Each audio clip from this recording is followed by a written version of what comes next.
జై తెలంగాణ అది ఒక స్లోగన్ కాదు, అది ఒక ఎమోషన్. ఎక్కడ చూసిన ఒకటే మాట వినిపించింది, తెలంగాణ కావాలి అని. ఆ మాటకు ప్రాణం పోసిన వ్యక్తి కల్వకుంట్ల చంద్రశేఖరరావు గారు. పవర్ కోసం కాదు, ప్రజల గౌరవం కోసం పోరాటం చేసిన నాయకుడు. 2014 లో తెలంగాణను పుట్టించాడు. 24 గంటల కరెంటుతో పొలాలకి నీరు పారేలా వేశాడు. 5 రూపాయలకి కడుపు నిండా అన్నం పెట్టాడు. రైతు బంధుతో రైతుకు భరోసా, మిషన్ భగీరథతో ఇంటింటికి నీరు, కళ్యాణ లక్ష్మి పథకంతో పేదింటి ఆడబిడ్డకి ధైర్యం, కేసీఆర్ కిట్టుతో ఒక తల్లికి తోడు, ఇల్లు లేనోళ్ళకి డబుల్ బెడ్రూమ్ పథకం, కాళేశ్వరంతో ఇరిగేషన్ రెవల్యూషన్, దళిత బంధుతో డైరెక్ట్ ఎంపవర్మెంట్.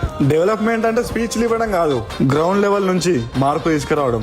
లీడర్షిప్ అంటే చైర్లో కూర్చోవడం కాదు, లీడర్షిప్ అంటే ప్రజల నమ్మకం గెలవడం. చరిత్రను సృష్టించాలన్నా, చరిత్రను తిరగరాయాలన్నా ఆయనకు పోటీ. పోరాటంతో పుట్టిన రాజ్యం, పరిపాలనతో వెరిగిన గౌరవం. ఈ రోజు అంత గొప్ప వ్యక్తి పదవిలో లేకపోవచ్చు గానీ కోట్లాది మంది ప్రజల గుండెల్లో ఇప్పటికీ ఉన్నారు. Happy birthday boss Kalvakuntla Chandrashekar Rao garu. మళ్ళా మనం పదవిలోకి వస్తున్నాం, మళ్ళా పాత రోజులు తీసుకొస్తున్నాం. జై తెలంగాణ, జై కేసీఆర్.